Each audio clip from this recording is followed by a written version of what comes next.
Welcome to today's episode of the Cyberwork with Infosec podcast. For 12 days in November, Cyberwork is premiering a new episode every single day. In these dozen episodes, we'll discuss cybersecurity hiring best practices, security culture, team development, and the importance of storytelling in cybersecurity.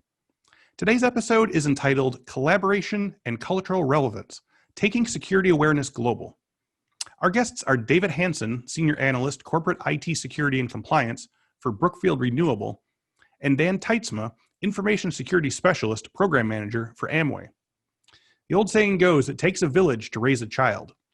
In the case of Dan and David, their village is global, and it takes a collaborative network of peers to plan and manage a worldwide security awareness and training program. If that sounds daunting, let Dan and David walk you through their blueprint for getting buy-in from stakeholders and designing feedback loops that allow them to tailor their programs to be culturally relevant and appropriate to employees worldwide. We hope you enjoy this 30-minute conversation between David and Dan, along with moderator Tyler Schultz.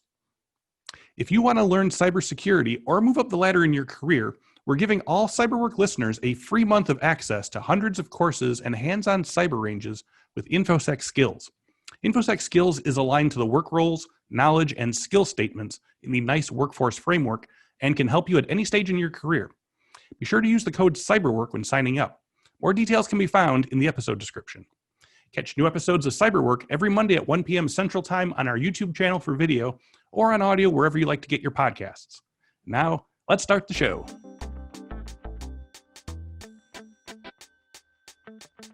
Let's actually dive right into how you're tailoring your training programs to accommodate the geographic and the cultural variances across your different offices. I know that's a huge challenge for each of you.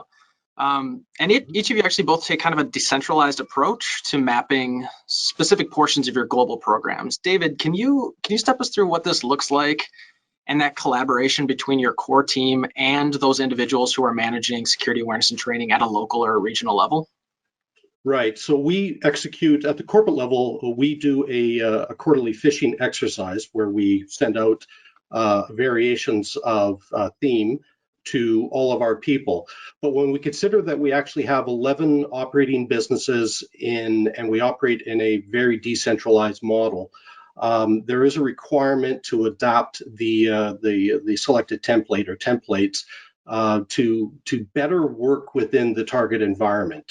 Some of the ones we have to deal with are Brazil, Colombia, China, Germany, Spain. And so it's myself as the center coordinator. I'll reach out and I work with the assigned individuals in each of the operating businesses initially to take a look at the formatting for the templates we choose. For example, if we choose to do like a courier-based theme, one courier may be very prevalent in UK, but non-existent in India. And so we customize that, then the language, and the last step is usually having the site reps just do a last pass through and make sure that it's something that translates from English into, say, German. May sound not quite right, so they'll take it and they'll turn it into something which is more regionalized, more adaptable, more accepted as coming from the region. Yeah, that's great. Dan, can you talk a little bit more about your program as well? Yes, we have a combination of an approach that I'd say is centralized, but then also decentralized. We're centralized in the sense that we have a 12-member awareness team of individuals from 8 different locations globally. And that team works together to make content decisions for our new hire and then our global mandatory training programs.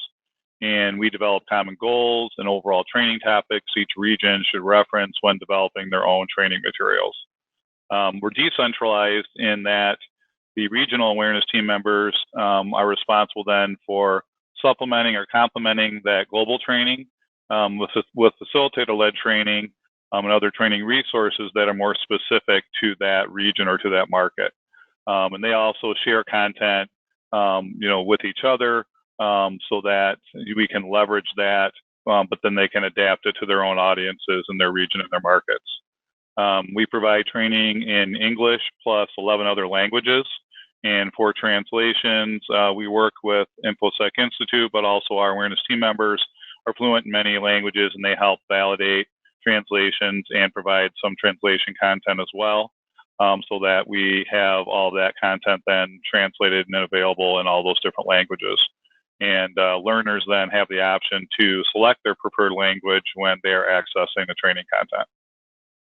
Yeah, that's great. Yeah, and I think obviously it's a huge challenge for each of you to spread this training, globally. But part of that challenge is not only being able to deliver that, but making sure it's 100% relevant for everyone.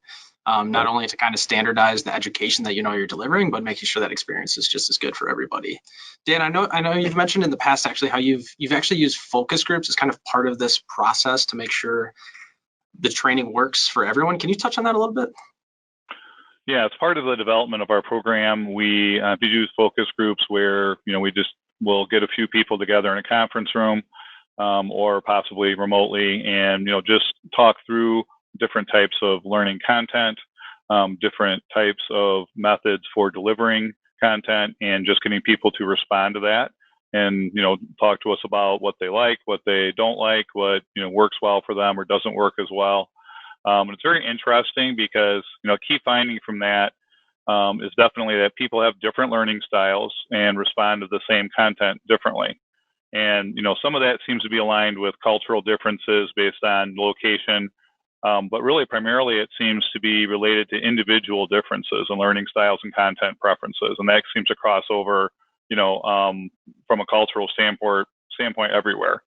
So it really just reinforces that we need to offer training content over a 2 to 3 year period that covers similar topics, but provides variation in the content format and delivery so that it resonates with people, in a different way, or to people with different learning styles.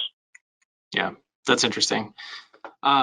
David, what have you picked up over your time administering global training? Have you noticed any preferences or differences you observed from different regions?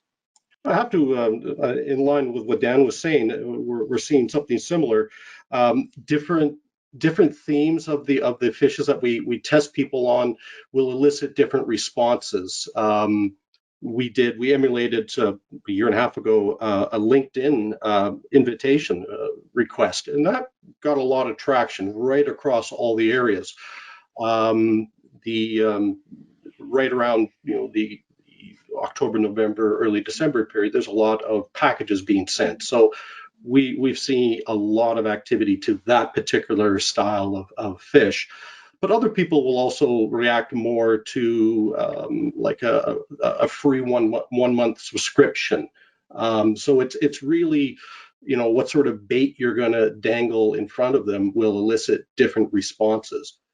We've also found too that different groups respond differently. Like a request for help. Hi, something like, I'm a new member of the team. How do I get to this site? Some groups will be very susceptible to that, and others, I'm thinking here specifically of somebody from a legal team, will not respond to that at all. And we gather that information. We do a sampling and talk to people, and after the test is over, and find out what worked, why didn't it work, why. And we feed that back into our iterations that are coming down the road. Yeah, that's great. So actually, switching gears a little bit, it might sound a little bit daunting to run these large programs that kind of span the globe. So I'm interested, what sorts of tools do you rely on? What kinds of within your training platform or other tools that you use to automate as much as you can and make running this type of global program as efficient as possible? David, any insight on that? I wish I'd had a solid answer on that. To date, I haven't implemented any tools or automation, but through identifying areas in the development phase for the quarterly tests, things like sending out a preset fishy domains, to borrow your company's phrase, that they'll whitelist. It'll push onto the safe sender list. That will help to contract down the time requirement. Other things like, certain individuals are more cooperative in doing the translations. That can save you some time. When I first started putting the program together back in beginning of 2017, it was around 6 to 7 weeks to coordinate for all the different regions, the languages, and actually launch the test. Now it's on a good cycle, 3.5, 4 weeks. On a not so good cycle, you can just add on another week or two. But finding a tool that can take up some of that workload, not been successful to date. How about you, Dan? Is there anything you found has really helped scale the program and deliver training globally? With the Infosec IQ learning platform, we have automated the new employee training with a reoccurring monthly campaign that automatically kicks off each month and includes new learners added since the previous month. We're not currently doing an AD sync because we have a separate automated process for identifying and uploading learners each month. But that definitely has been a big benefit to us. Another benefit has been the automation of scheduling and delivering a global learning campaign to approximately 20,000 learners. This includes the ability to create a training course, create a learner group, and then schedule a campaign to automatically send notifications and track completion, and then support, easy reporting as well. So being able to automate both the, new employee training and then also the global learning campaign has definitely been a real value and real benefit to us and saved us a lot of time. You're really leveraging the Active Directory synchronization, which I wish that was an option, but it's just not with the organization. Yeah, I think what's really smart, the way you each handle your programs is, obviously you probably could really automate global training and use translations that kind of come out of the box and be super efficient. But obviously you guys have taken the approach to, let's really take advantage of local regional offices and make it as effective as possible, as opposed to let's just get it out the door as quickly as possible. I think that's there's always going to be some trade-offs there, but I think it's probably a smart decision, probably the most effective way to distribute training the way you guys are doing it. The initial training is actually pretty straightforward. I really don't put a lot of time on a monthly basis looking at it, other than for the core corporate group. Anybody new comes in, put them into the list. Once a year, I'll review and, if necessary, update the core modules that we want people to be trained on to establish that baseline. Plus, we also put our IT acceptable use policy in that training stack as well. So it also serves a legal purpose. So if ever required, we can go, here, they did the training on, they finished it on this day. We run with a decentralized program where the actual assignment of training and completion within the 21 business day mandated timeframe is done by the operating business. I just sort of sit at 20,000 feet and make sure there isn't any slippage. Yeah, that makes sense. Yep. The other thing that we have been exploring more is the assigning additional training courses to specific audiences based on their job role. So we can provide access to a learning platform to additional people within the organization to allow them to look at content and then possibly assign, training courses to people within their groups. So that's an area that we're looking at expanding and doing more automation around. Yeah, that's great. Yeah. So, so aside from, so obviously there's a lot of cooperation between security, your IT staff, and obviously anyone helping deliver the program in specific regions. But are there any other kind of collaborations within your organization that you found really useful for your program, such as working with HR or communications departments or anyone else at your organization? Dan, do you have anything on that? Yeah, we partner with our human resources and legal and communications groups to combine plans for our information security training, along with training done by our compliance group and HR human resources group. And we have kind of a training month or training initiative once a year. So when we do our global mandatory training, we're sending out communication talking about our information security training, but then training in the other areas as well.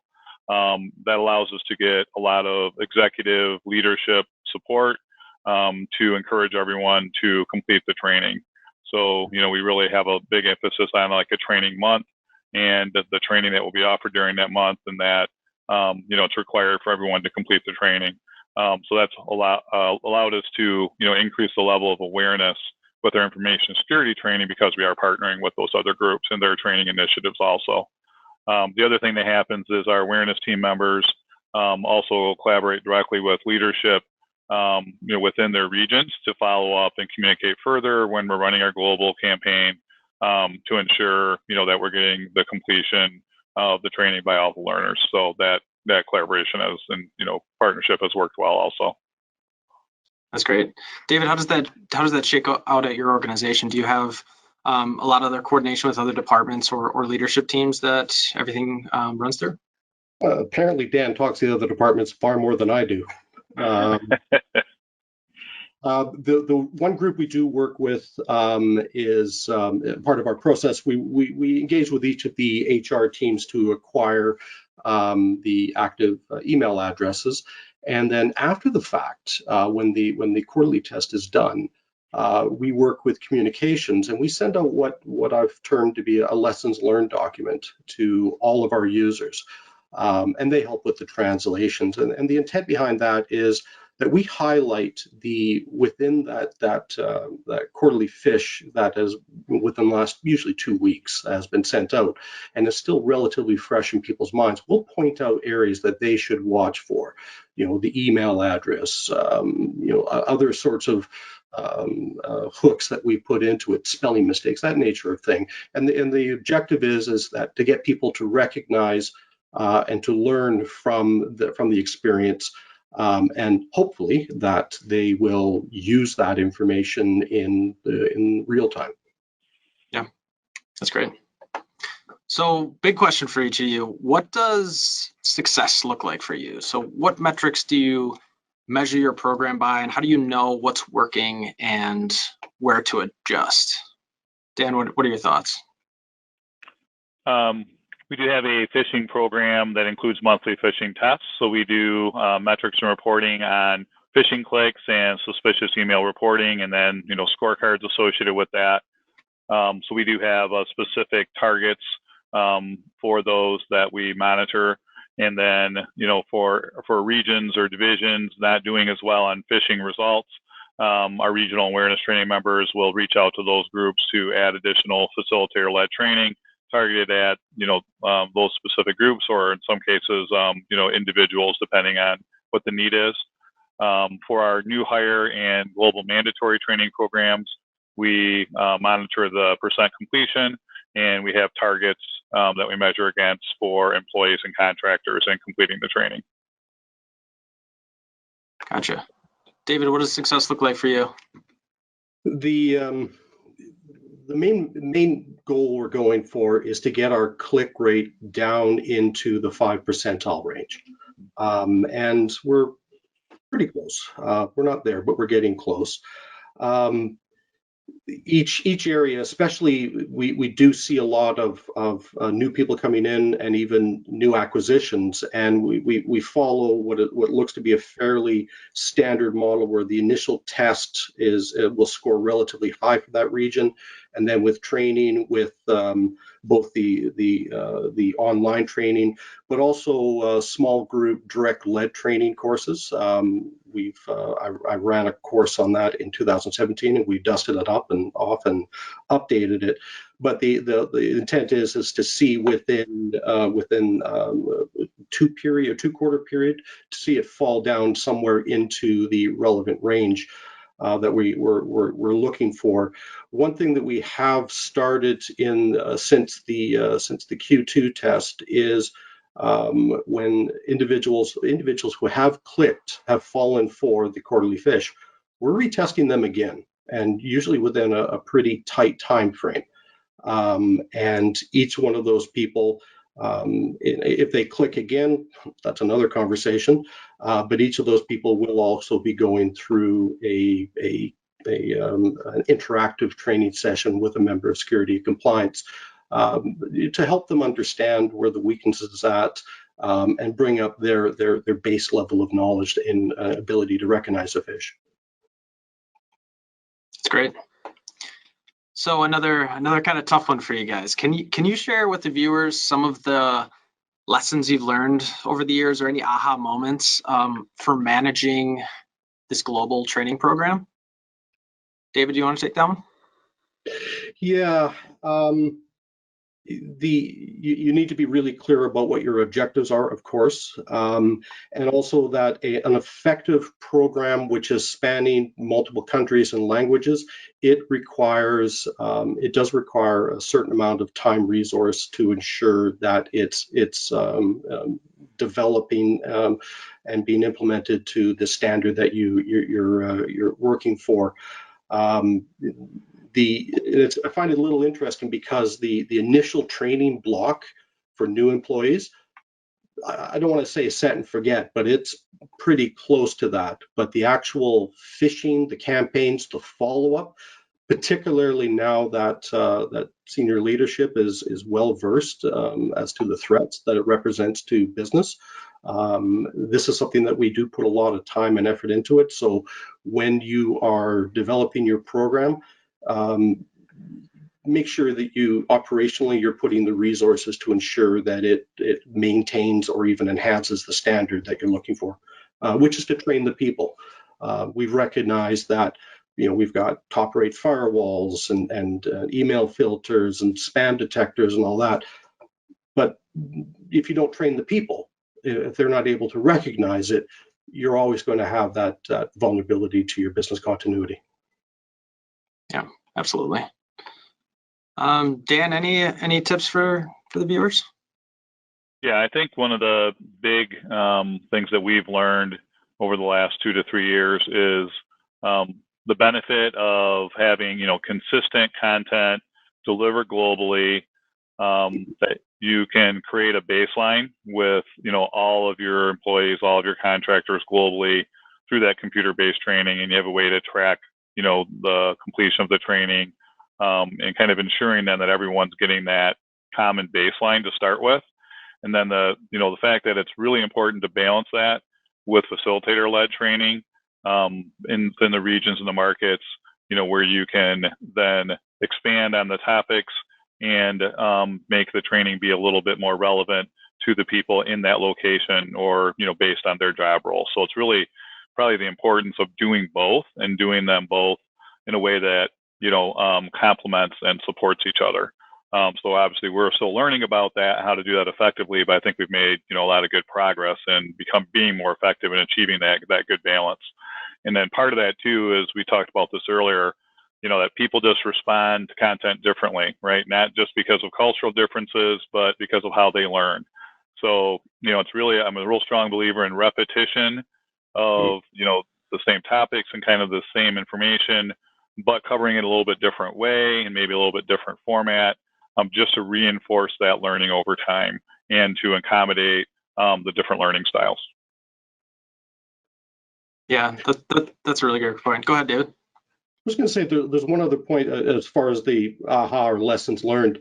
I touched on it very lightly previously, but we tracked this in 2018 and again in 2019, where across each quarter we're seeing it'll float a little bit, somewhere between the 4.5%, 5.5 percentile click rate in Qs 1, 2, and 3. But in Q4, I've always gone with a courier-based notification, or your package is lost, something of that nature. And my click rates have consistently across 2 years now jumped up in that quarter to 10, 11 or higher percentile. So for us, we are changing our Q3 and Q4 training and instructions to focus on this clear vulnerability that's been brought forward. And I'll be interested in seeing what our numbers look like in January when I wrap everything up for the Q4 testing. Yeah, that's really smart, and I think that's a good reminder too. Is obviously you guys have been running your program successfully globally for some time now, and obviously building that program is a challenge in itself. But just like you guys, just like other organizations out there, testing, seeing how employees perform, and continuously changing. I think that's a good reminder, David, that that's kind of the game, right? Figuring out where you're vulnerable and what kind of training is required to address that, and starting over and doing it again, and continuously testing and continually working towards that. Dan hit on a really good point, actually, that people in different regions will have different vulnerabilities. Like in Colombia, there's particular points where they have a greater susceptibility. Other places, in China, for example, we would normally write in our fish, you're telling a little bit of a story. Like, hi, you need to do this, and you explain why, and then the person will digest that and decide. I found out that with Chinese users, get to the point. I mean, just like hammer right to it. And if you're not aware of these cultural or regional normacies, then you're undermining the efficacy of your template. So it's you're always learning, you're always pulling in the lessons and trying to improve the product. Thanks for checking out Collaboration and Cultural Relevance with David, Dan, and Tyler. Join us back here tomorrow for the final episode of our 12-episode daily podcast series, this one entitled Security Awareness and Business Culture, Ask Us Anything, featuring all 4 of our guests from the past 2 days. David Hansen and Dan Teitsma from today's episode, as well as Donna Gomez of Johnson County Government in the state of Kansas, and Tom Larson from Idaho National Laboratory. The Cyberwork with Infosec podcast is produced weekly by Infosec. The show is for cybersecurity professionals and for those who wish to enter the cybersecurity field. New episodes of Cyberwork are released every Monday on our YouTube channel and at all the places where you like to get podcasts. To claim 1 free month of our Infosec Skills platform, please visit infosecinstitute.com/skills and enter the promo code CYBERWORK for 1 free month of security courses, hands-on cyber ranges, skills assessments, and certification practice exams for you to try. Thanks for listening, and I'll see you back here tomorrow for more Cyberwork. Bye for now.